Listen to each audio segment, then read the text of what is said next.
Hello everyone, நான் Madhan Gowri and hello my dear MG squad. AI வந்து நிறைய பேரோட வேலை எடுத்துட்டு இருக்கு. 2030ல கிட்டத்தட்ட 30 crore பீப்புளோட வேலைகள், உலகத்தில் இருக்கக்கூடிய 30 கோடி வேலை வந்து ஏஐ வந்து ரீப்ளேஸ் பண்ணிடும், ஏஐ பார்க்க ஆரம்பிச்சிடும் அப்படிங்கிறது தான் இன்னைக்கு கோல்ட்மேன் சாக்ஸோட எஸ்டிமேட்டா இருக்குது. உங்க எல்லாருக்குமே தெரியும், ரொம்ப ஃபேமஸான அனாலிஸ்ட் கம்பெனி. அவங்க தான் சொல்றாங்க, இன்னும் ஒரு 5-6 வருஷத்துல வேர்ல்டுல இருக்கக்கூடிய, ஆக்சுவலா 2026ல இன்னும் 4 வருஷத்துல, 5-6லாம் இல்ல, அதுவும் 2 மாசம் முடிஞ்சிருச்சு, இன்னும் ஜஸ்ட் 3 years 10 monthsல வேர்ல்டுல இருக்கக்கூடிய 30 crore ஜாப்ஸை வந்து ஏஐ வந்து ரீப்ளேஸ் பண்ணிடும்னு இப்போ சொல்றாங்க. இதை நிறைய பேர் கேட்டுட்டு என்ன யோசிப்போம் அப்படின்னு பாத்தீங்கன்னா, இது வந்து எங்கேயோ நடக்குது, இது வந்து ஒரு ஐடி கம்பெனில நடக்கும், ஆர் வந்து இது வந்து ஒரு கார்ப்பரேட் சிஸ்டம்குள்ள நடக்கும்னு. பட் ஆக்சுவலா அது நடக்குது, அது இல்லன்னுலாம் இல்ல. பட் அது மட்டும் கிடையாது. ஒரு டியூஷன் டீச்சரை வந்து இன்னைக்கு ஏஐ ரீப்ளேஸ் பண்ணுது. நம்ம ஸ்கூல் முன்னாடியோ இல்ல ஆஃபீஸ் முன்னாடியோ நிக்கிற கூர்க்கா அண்ணனை வந்து இந்த ஏஐ ரீப்ளேஸ் பண்ணிட்டு இருக்குது. ரேடியாலஜி, மெடிசன் ஃபீல்டுல வந்து அதிகமா இதுதான் சம்பாதிக்க முடியும்னு நினைச்சிட்டு இருந்த ஒரு ஃபீல்டு வந்து இன்னைக்கு ஏஐ வந்து சட்டுன்னு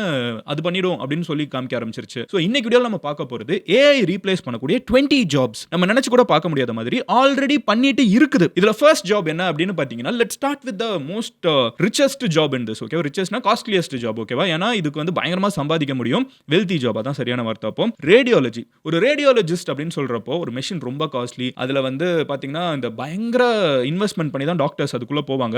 ஒரு சிடி ஸ்கேனை வந்து அனலைஸ் பண்றதா இருக்கட்டும், ஒரு எக்ஸ்ரே அனலைஸ் பண்றதா இருக்கட்டும், இது ரொம்ப காம்ப்ளிகேட்டடான ஒரு விஷயம். அந்த டாக்டர் வந்து ஒரு நுணுக்கமான ஒரு விஷயத்தை கூட கேப்சர் பண்ணணும். ஆனா இன்னைக்கு பாத்தீங்கன்னா ஒரு ஏஐ வந்து நிறைய ஹியூமன் டாக்டர்ஸை பீட் பண்ணுது. இப்போ டாக்டர்ஸே தேவையில்லை அப்படின்னு நான் சொல்லல, பட் நிறைய பேசிக்கான ஒரு குவாலிஃபிகேஷனோட இருக்கிற ரேடியாலஜிஸ்ட்லாம் இருப்பாங்கல்ல, அவங்க எல்லாத்தையுமே வந்து ஏஐ வந்து ரீப்ளேஸ் பண்ணிடும் அப்படிங்கிறது தான் ஆல்ரெடி நடந்துட்டு இருக்கிற ஒரு விஷயம். நான் இப்போ சொல்லக்கூடிய ஜாப்ஸ் எல்லாமே ஃபியூச்சர்ல இல்ல, இன்னைக்கே நிறைய இடத்துல ரீப்ளேஸ் பண்ணிட்டு இருக்குங்கிறதா நிதர்சனமான உண்மை. அப்பப்போ நியூஸ்ல வர வார்த்தைகள்லாம் யூஸ் பண்ண ட்ரை பண்றேன். ரெண்டாவது யாருன்னு பாத்தீங்கன்னா ஒரு சைலண்ட் கில்லருங்க. இது நிறைய பேர் ரியலைஸ் பண்றது இல்ல. ஒரு காலகட்டத்தில் வந்து நம்ம சின்ன வயசுல இருக்கிறப்ப யோசிச்சு பாத்தீங்கன்னா, ஒருத்தங்க கோடிங் கத்துக்கணும்னா ஒரு டியூஷன் போவாங்க, ஒருத்தங்க வந்து பாட கத்துக்கணும்னா ஒரு டியூஷன் போவாங்க, ஒருத்தங்க பியானோ கத்துக்கணும்னா டியூஷன் போவாங்க, கிட்டார் கத்துக்கணும்னா டியூஷன் போவாங்க. பட் இன்னைக்கு அது எல்லாமே வந்து யூடியூப் வந்ததுக்குமே பாதி பேர் யூடியூபை பார்த்து கத்துக்க ஆரம்பிச்சிட்டாங்க.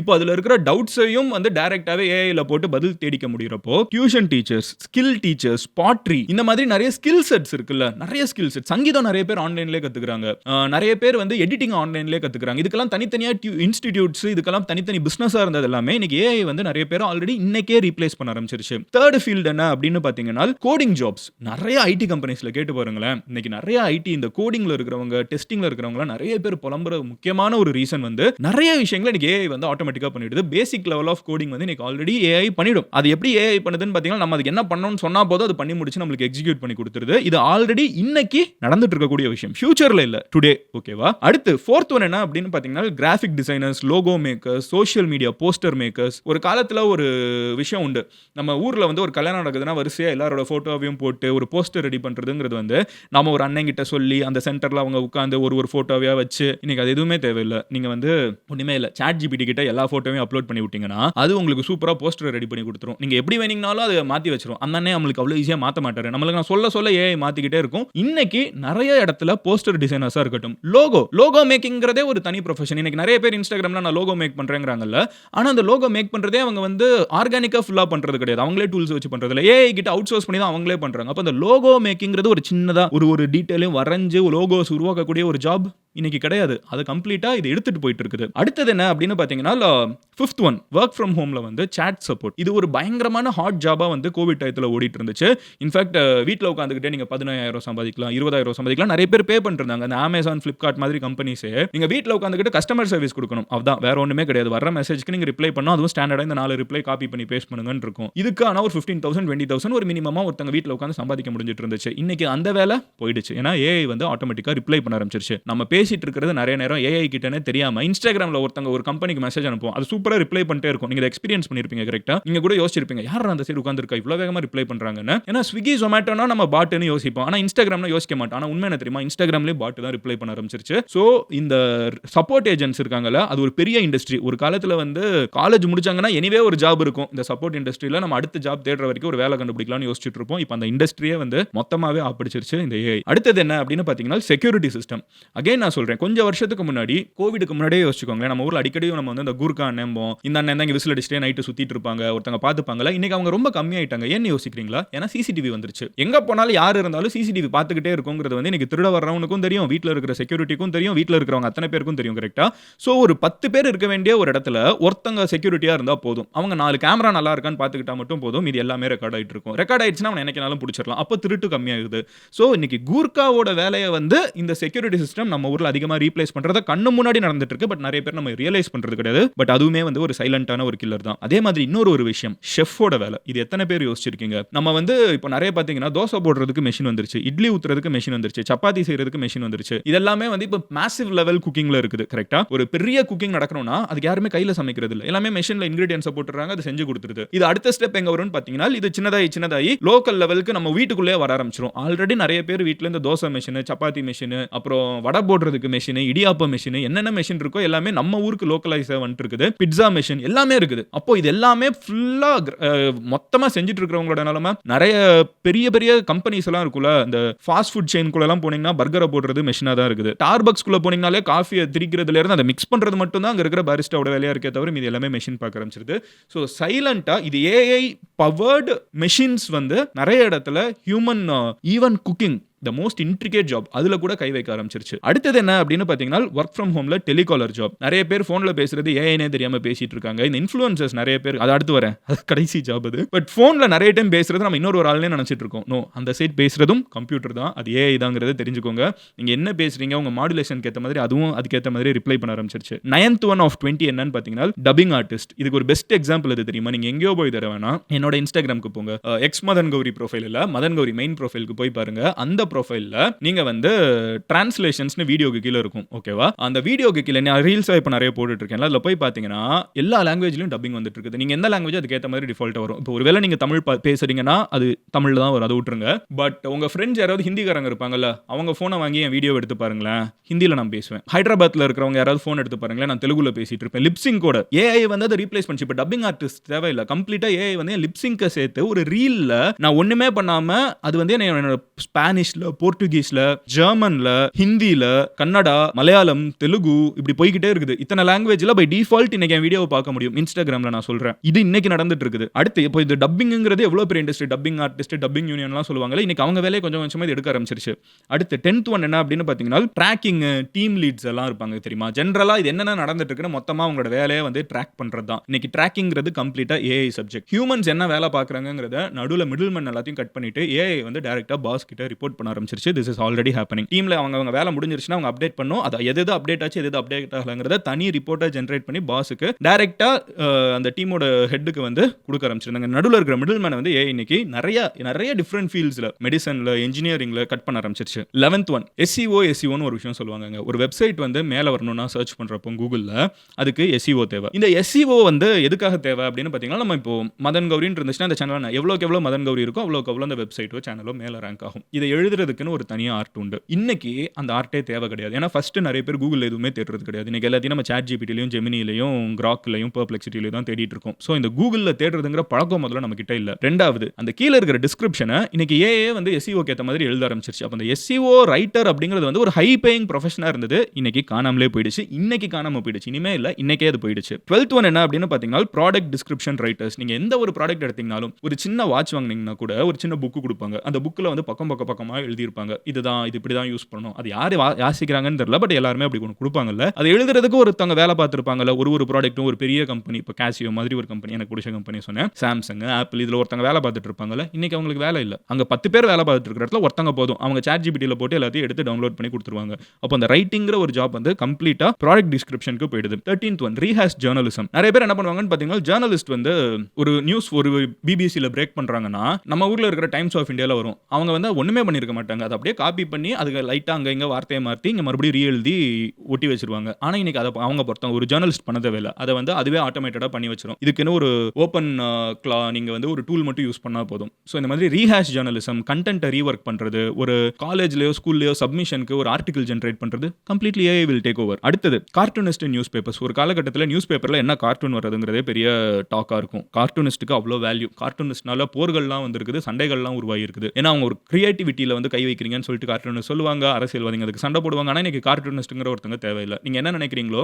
எடிட்டர் என்ன நினைக்கிறாரோ அதை அவரே வந்து சொல்லி ஒரு செகண்ட்ல ஏஐல ஜெனரேட் பண்ணிட்டு போயிட முடியும். அப்போ கார்ட்டூனிஸ்டோட ஜாப், பெயிண்டிங், ஆர்ட் ஒர்க் இது எல்லாமே இன்னைக்கு அடி வாங்கிட்டு இருக்குது. அடுத்தது என்னன்னு பார்த்தீங்கன்னா வீடியோ சப்டைட்டிலிங். நாம் பேசுற லாங்குவேஜே நான் ஒண்ணுமே பண்ணாம 10 லாங்குவேஜ்ல இன்ஸ்டாகிராம் மெட்டா வந்து ஆட்டோமேட்டிக்கா காமிச்சிட்டு இருக்குது. சப்டைட்டிலும் அதேதான். இப்போ இந்த வீடியோக்கே பார்த்தீங்கன்னா நம்ம மொத்தமா சப்டைட்டில் இந்த லிங்க் யூடியூப் மேல நீங்களே ட்ரை பண்ணி பாருங்களேன். மேல யூடியூப் லிங்க் இருக்குல்ல, அதை கட் பண்ணி நீங்க ஜெமினில போடுங்க. ஓகேவா? ஜெமினில ட்ரை பண்ணுங்க. ஏன்னா கூகுள் ஜெமினில போட்டு ஜெனரேட் சப்டைட்டில் ஃபார் திஸ்னு சொல்லுங்களேன். எந்த லாங்குவேஜ்லனாலும் அது உடனே உங்களுக்கு 1 செகண்ட்ல செஞ்சு கொடுத்துரும் பாருங்க. இது எவ்வளவு பெரிய வேலை தெரியுமா? இது எவ்வளவு பெரிய வேலை, ஒரு வேர்டா நான் என்ன பேசுறேன்னு தெரிஞ்சு உருவாக்குறது. ஆனா இன்னைக்கு அதை ஏஐ பண்ணுது. பட் டோன்ட் வரி, இந்த சேனல்ல வந்து ஒருத்தங்க சப்டைட்டில் போட்டுட்டு இருக்காங்க. You are safe. I am sticking with human. நான் வந்து ஏஐ கிட்ட போகல.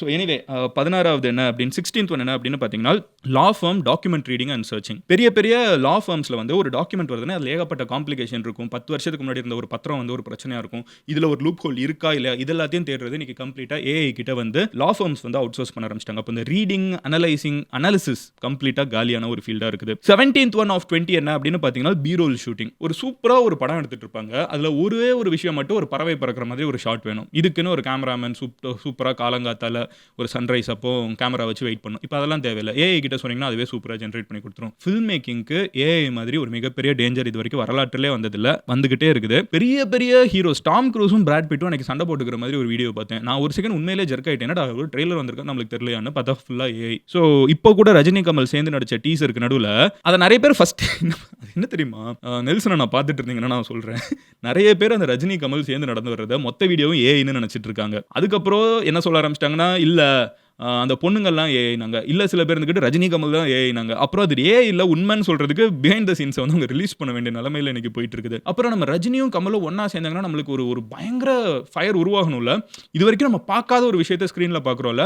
ஆனா அந்த பீக்கை நம்ம டச் பண்ணல. ஏன்னா நீங்க லாஸ்ட் ஒரு வருஷமாவே பாத்தீங்கன்னா ரஜினி, கமல், விஜய், அஜித் எல்லாம் ஒண்ணா நடக்கிற மாதிரி நம்ம அத்தனை வீடியோ பார்த்துட்டோம். ஏஐல ஜெனரேட் பண்ணி போட்டுக்கிட்டே இருக்காங்க. இது வரைக்கும் நம்ம பார்க்காத விஷுவல்ல அப்படியே எடிட் பண்ணி போட்டாலும் அது அமெச்சூரிஷா தானே இருக்கணும். ஆனா அதுவே குவாலிட்டியா இருக்குது. ஸோ இப்போ உண்மையிலே வர்ற ஒரு வீடியோ கூட ஏஐயா பொய்யான்னு நம்மளுக்கு டவுட் வர அளவுக்கு ஏஐ வந்து பெட்டர் ஆயிட்டு இருக்குங்கிறப்போ it's very tough. Anyway so அந்த ஃபில்ம் மேக்கிங்க்கு வந்து ஏஐ அப்படி ஒரு தொல்லை கொடுத்துட்டு இருக்குது. நம்ம அடுத்து வருவோம். 18th ஒன் என்னன்னு பாத்தீங்கன்னா மார்க்கெட் ரிசர்ச் அனாலிசிஸ். ஒரு சின்ன கதை சொல்லுவாங்க. ஐ மீன் எனக்கு இருந்த கேஸ் ஸ்டடியை நான் சொல்றேன். எம்பிஏ படிச்சுட்டு இருக்கப்போ சொன்னாங்க, ரெட் பஸ் இருக்குல்ல, அந்த பஸ்ஸுக்கு புக் பண்ணுவோம்ல, அந்த கம்பெனிலேருந்து எனக்கு ஒரு டாக் கொடுக்குறப்போ சொல்லியிருந்தாங்க, இந்த மாதிரி ரெட் பஸ்ல வந்து நிறைய பேர் வந்து அந்த புக்கிங் வரைக்கும் வராங்க, பட் வந்துட்டு அந்த கடைசி இது மட்டும் புக் பண்ணாம போயிடுறாங்க. இந்த மாதிரி டெய்லி எங்களுக்கு வந்து ஒரு 10,000 கேஸ் 20,000 கேஸ் வந்துகிட்டே இருந்துச்சு. அது எதனாலன்னு நாங்க கண்டுபிடிக்கிறது கிட்டத்தட்ட 6 மாசம் ஆயிடுச்சு. கடைசியில் என்னன்னா ஒபேரால இருக்கக்கூடிய ஒரு பேஜ் வந்து ஒர்க் ஆகாம இருந்திருக்குது. அந்த ஒபேராங்கிற ப்ரௌசர் வந்து யார் யூஸ் பண்றாங்களோ அவங்களுக்கு மட்டும் இது ஒர்க் ஆகாம இருந்திருக்குது. இதை அவங்க அனலைஸ் பண்ணி கண்டுபிடிக்கிறதுக்கு கிட்டத்தட்ட 6 மாசம் இருக்குது. எல்லா டேட்டாவையும் வச்சு என்ன பிரச்சனை பிஹைண்ட் த சீன்ஸ் மட்டும் தான் இவங்க பார்க்குறாங்க. கரெக்டா இதை ஏஐ கிட்ட கொடுத்தா ஒரு நிமிஷத்தில் கண்டுபிடிச்சு கொடுத்துரும். ஸோ இந்த சர்ச் அனாலிசிஸ் பெரிய பிரச்சனையா இருக்குது. இது எத்தனை பேர் 6 மாசம் வேலை போட்டு கொடுத்துருக்கோம் இன்னைக்கு இந்த ப்ராப்ளம்க்கு. ஏஐ இன்னைக்கு ஒரு செகண்ட்ல முடிச்சிடும். அடுத்தது ட்ரேடிங் எக்ஸ்பர்ட்ஸ். இது பர்சனலாவே நான் அனுபவிச்சுட்டு இருக்கேன். என்னோட ட்ரேடிங் டெசிஷன் எல்லாமே வந்து இன்னைக்கு ஏஐ தான் எடுத்துட்டு இருக்குது. மேஜர் டெசிஷன்ஸ் ஷேர் மார்க்கெட்ல ட்ரேட் பண்ண மாட்டேன், சும்மா டெஸ்ட் பண்ணணும்னு நினைக்கிறப்போ எனக்கு ஹியூமன் கிட்டயும் அட்வைஸ் கேட்டு பண்றேன், ஏஐ கிட்டயும் கேட்டு பண்றேன். AI is helping me better then a human. இன்னைக்கு நான் ஃபியூச்சர்ல கூட சொல்லல, இன்னைக்கு நானே அதுக்கு ஒரு எக்ஸாம்பிள். அப்போ அந்த இடத்துல என்னை வந்து ஏஐ வந்து ரீப்ளேஸ் பண்ணுது. ஏன்னா ஜஸ்ட் பெட்டர் சக்சஸ் ரேட், அதுக்கு நான் போயாக வேண்டிய நிலைமையில இருக்கு, பணம் சம்மந்தப்பட்டதா இருக்குது. ஸோ இந்த ஷேர் மார்க்கெட் இன்வெஸ்ட்மெண்ட்டை வந்து ஏஐஸ் வந்து டேக் ஓவர் பண்றதுக்கு வாய்ப்புகள் ரொம்ப ரொம்ப ரொம்ப அதிகம். அண்ட் லாஸ்ட் ஒன் என்னன்னு பார்த்தீங்கன்னா என் தலையில கை வைக்கிறேன் அப்படின்னு சொன்னேன்ல, இன்ஃப்ளூயன்சிங் ஜாப். இன்னைக்கு நிறைய பேர் இன்டர்நெட்ல பார்க்கக்கூடிய நிறைய பொண்ணுங்க வந்து பொண்ணுங்களே கிடையாது, பின்னாடி இருக்கிற ஒரு பசங்க தான். அவங்க வந்து இந்த இப்போ நீங்க தாய்லாண்டில் பார்த்தீங்கன்னா நிறைய பசங்களே பொண்ணுங்க மாதிரி ட்ரெஸ் போட்டு அங்கே நிற்பாங்க. அதே மாதிரி இன்ஸ்டாகிராம்ல இப்போ உண்மையிலேயே நிறைய ஆண்கள் வந்து டான்ஸ் ஆடிட்டு அதுக்கு வந்து ஏஐக்கு வந்து ஒரு பொண்ணோட ஃபீச்சர்ஸ் மட்டும் கொடுத்துட்டு பொண்ணுங்க மாதிரி அது காமிக்க ஆரம்பிச்சிருது. இன்ஃப்ளூயன்சர்ஸோட ஜாப்ஸ், எஸ்பெஷலி இன்ஃப்ளூயன்சர் கேர்ள்ஸோட ஜாப் ஃபர்ஸ்ட் அங்கே தான் வருது. இதை நான் ட்விஸ்ட் எதிர்பார்க்கல, பட் நிறைய ஃபீமேல் இன்ஃப்ளூயன்சர்ஸ் எஸ்பெஷலி பியூட்டி ஓரியன்டா இருப்பாங்கல்ல, அவங்களுக்கு வந்து மெயின் பிரச்சனை வந்து ஏஐ தான். ஏன்னா வந்து இன்னைக்கு ஏஐ எப்படி மேட்ச் பண்ண, ஒரு மனுஷன் எப்படி ஏஐயோட பியூட்டியை மேட்ச் பண்ண முடியும்? ஒரு வசீகரன் எப்படி சிட்டியை வந்து சண்டை போட முடியும்? முடியாது. அது எதா வேணாலும் இருக்கட்டும். ஸோ அப்படி இருக்கிறப்போ அந்த ஜாப்ஸ் வந்து கை வைக்குது. ஒன்றும் இல்லை, அடுத்து என் தலைக்கு தான் வரும். என்னை மாதிரி உட்காந்து ஏஐ வந்து பேச ஆரம்பிச்சிரும், எல்லாமே நடக்க ஆரம்பிச்சிரும். பட் இந்த லிஸ்ட்டில் நானும் சேருவேன். நீங்களும் ப்ராபப்ளி சேருவீங்க. ஆனா அது என்னைய விட உங்களுக்கு தான் நெறைய தெரியும். நீங்க எப்படி இந்த லிஸ்ட்ல சேருவீங்கங்கிறத கமெண்ட் செக்ஷன்ல சொல்லுங்க. ஏன்னா AI is not leaving one field. எல்லாத்தையுமே டிஸ்டர்ப் பண்ண போகுது. இதுக்கு நம்ம ஏஐ கூட சண்டை போட வேணாம். ஏஐ கூட சேர்ந்து நம்ம எப்படி முன்னேறுறதுன்னு யோசிக்கிறது தான் ஃபியூச்சருக்கு நம்மளுக்கு நல்லது. அது கூட சண்டை போடுறோம்னு சொல்லிட்டு நம்ம டயத்தை வேஸ்ட் பண்ண வேணாங்கிறது என்னோட பாயிண்ட். ஏன்னா இட் இஸ் இன்னெவிட்டபிள். எலக்ட்ரிசிட்டி வர்றப்ப நெறைய பேர் வேலை போகும்னு பயந்தாங்க. எலக்ட்ரிசிட்டி வந்து மெஷின்ஸ் வந்துருச்சு. மெஷின்ஸோட பொழைக்க தெரிஞ்சவங்க அடுத்த ஜெனரேஷனுக்கு மூவ் ஆகுறாங்க. அவ்வளோதான். எவல்யூஷன் நடந்துட்டே இருக்கும். டெக்னாலஜி நிறுத்த முடியாது. கண்ணில் காமிச்சிட்டா மனுஷன் விட மாட்டான். பிடிச்சி தொங்கியே ஆவான். நம்ம அது கூட சேர்ந்து எப்படி வால்வ் ஆகுறதுங்கிறத தெரிஞ்சுப்போம். 2030ல 30 கோடி வேலைகள் வந்து ஏஐனால பாதிக்கப்படும் அக்கார்டிங் டு கோல்ட்மேன் சாக்ஸ். அதுல மேஜர் ஒர்க் எதுன்னு பார்த்தீங்கன்னா அட்மினிஸ்ட்ரேட்டிவ் ஒர்க். இந்த ஆஃபீஸ்ல அட்மினிஸ்ட்ரேஷன் அப்படின்னு போட்டிருப்பாங்க. ஸ்கூல்ல அட்மினிஸ்ட்ரேஷன் அப்படின்னு போட்டிருப்பாங்க. அட்மின் பிளாக்னே இருக்கும். அந்த பிளாக்கே காணாம போக வாய்ப்பு இருக்குது. ஏன்னா எல்லாம் ஏஐ பார்த்துக்கும். காலேஜஸ்ல யூனிவர்சிட்டிஸ்ல எங்க போனீங்கன்னா ஒரு அட்மின் பிளாக் இருக்குல்ல, அந்த அட்மின் வந்து ஏஐ கம்ப்ளீட்டா பண்ணிக்க வாய்ப்பு இருக்குது. ரெண்டாவது லீகல் சப்போர்ட் ஏஐ பண்ணிக்க வாய்ப்பு இருக்குது. மூணாவது ஃபினான்ஸ் ஆபரேஷன்ஸ் அக்கவுண்ட்ஸ் பார்த்துக்கிறது ஏஐ பண்ணிக்க வாய்ப்பு இருக்கா. நாலாவது மீடியா ப்ரொடக்ஷன் சினிமா இன்ஃப்ளூயன்சிங் எல்லாமே. அஞ்சாவது கஸ்டமர் சர்வீஸ். இந்த 5 ஃபீல்டும் பயங்கரமா அடி வாங்கணும் நான் சொல்லல, கோல்ட்மேன் சாக்ஸ் சொல்றாங்க. இன்னும் 4 வருஷத்துல 3 years 10 monthsல. But anyway, so this is a fast fire video. நாளைக்கு நான் இன்னொரு வீடியோவில் பேசுகிறேன். அடுத்து நான் எந்த டாபிக் பேசணும்னு நினைக்கிறீங்க கமெண்ட் செக்ஷனில் சொல்லுங்கள். இந்த மாதிரி வேர்ல்டு ஃபுல்லாக நடக்கிறதையும் ஏஐயில் எஸ்பெஷலி என்ன நடக்குது, யாரோட வேலை பாதிக்கப்படுங்கிறத கூட நீங்கள் தெரிஞ்சுக்கணும்னு நினச்சிங்கன்னா மதன் கௌரி சேனலை சப்ஸ்கிரைப் பண்ணி எம்ஜி ஸ்குவாடில் சேருங்க. அப்போனா தான் நான் போஸ்ட் பண்ணக்கூடிய எல்லா வீடியோஸும் உங்களுக்கு யூடியூப்பில் டெய்லி 10 நிமிஷத்தில் நைட்டு தூங்க போகிறதுக்கு முன்னாடி வந்து சேரும். I'll see you tomorrow. Love you all. Take care. Bye. Cheers, MGs.